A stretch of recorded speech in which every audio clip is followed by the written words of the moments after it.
Ang COA at DPWH nagsubmit na raw ho sa Ombudsman ng second batch ng ebidensya. Diyan nga ho yan sa maanumalyang flood control sa Bulacan.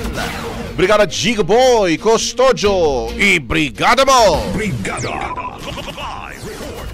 Nagsanib-puwersa ang Commission on Audit at Department of Public Works and Highways sa pagsusumite sa Ombudsman ng ikalawang batch ng fraud audit report kaugnay ng umano'y mga ghost at substandard flood control projects sa Bulacan.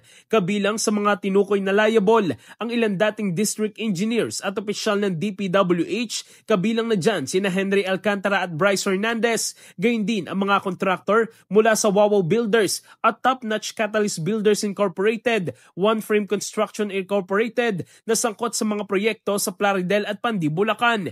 Giit ni COA Chairperson Gamaliel Cordoba, ang hakbang ay alinsunod sa direktiba ng Pangulo na tiyaking mapapanagot ang mga sangkot sa anomalya. Samantala, binigyan diin ni DPWH Secretary Vince Dizon na kawalang hiyaan ang ginawa ng mga kontraktor at opisyal na tila umaktong untouchable.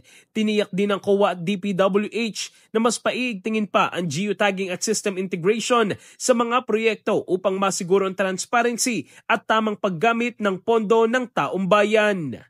In the heart of changing lives, ako si Brigada Gigo Custodio ng 105.1 Brigada News of Manila, the Music and News Authority.